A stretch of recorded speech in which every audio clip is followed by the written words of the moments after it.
Horace tries to persuade her to let him go, but she rejects all his proposals.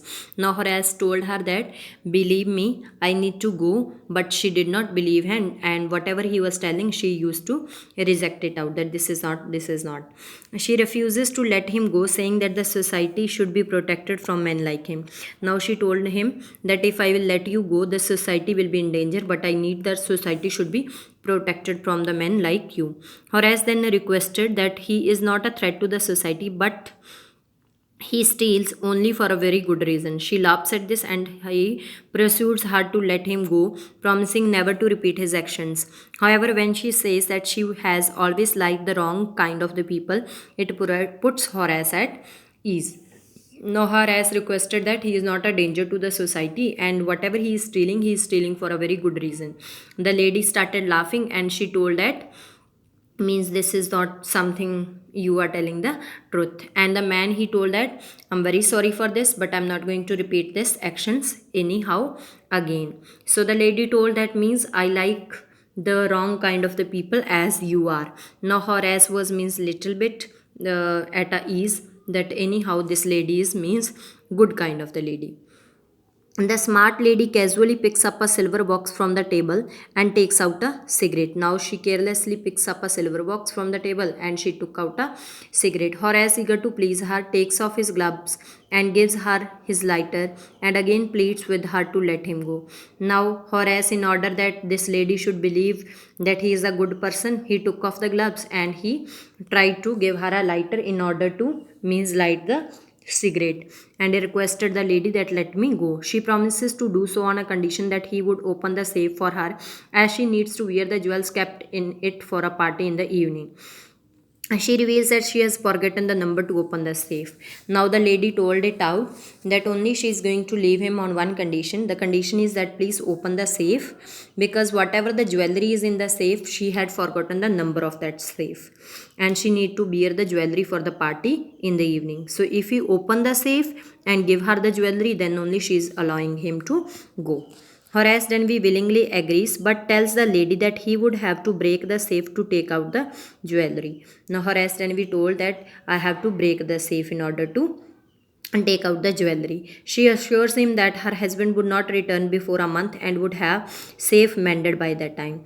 Now the lady told that her husband is not going to return before a month. So in a month she is going to repair that safe. Means she just assure him that she is only the owner of the house.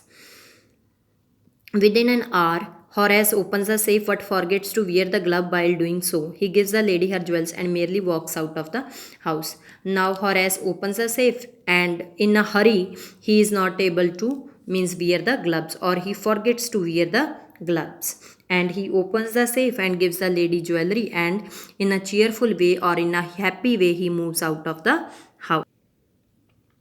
For 2 days, Horace keeps the promise made to the lady of not carrying out any robbery. However, on the third day's morning, he is once again overpowered by his desire to buy books and thinks of opening another safe. But he never gets a chance to do so, as he is nabbed by the police for the robbery at the Shotover Grange. They had found his fingerprints all over the room. No one believed him when he told that the wife of the owner had asked him to open the safe. The grey haired, sharp tongued lady, who is actually mistress of the house, ridiculed the story as nonsense. And so, for 2 days, he tried to keep his promise that he is not going to steal or rob at any of the house. But on the third day, as his means desire was that he was having a hobby of buying the new books and reading that overpowered him, means that was very strong feeling. So ultimately he decided of opening the another safe, but he did not get a chance because the police just came and caught him for the robbery that was done at the Shotover Grange, because the police found all the fingerprints around the room where he has done the robbery. And when he told it out that the owner of the house, or you can say the wife of the owner, she only told him to open the safe, no one believed him out. He just gave the description also that the lady was gray haired, she was sharp tongued lady who was actually the mistress, but no one believed this. Danby had actually been outsmarted by the young lady thief, and he is now undergoing a sentence as an assistant librarian in the prison. No wonder he feels irritated when anyone talks about honor among thieves. Now Horace Denby, he was, means, just you can say it out that she, the lady who told that I am the mistress of this house, she was actually a thief. She just means you can say that she overpowered the man and she told him to open the safe, and he was actually caught and he got a punishment, and he was in the prison. In the prison he was working as an assistant librarian. And now when the people talk about honor among the thieves, this person, he gets very irritated. So this was the story all about a question of trust.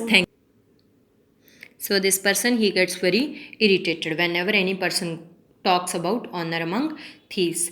So this was all the story, and that's why it is named as a question of trust, because this person, he trusted that lady that she is the actually mistress of the honor of the house, and he just opened the safe, but that lady, she means lost out everything and she took whatever was in the safe, as she was also actually a thief. So that's why this story is named as question of trust.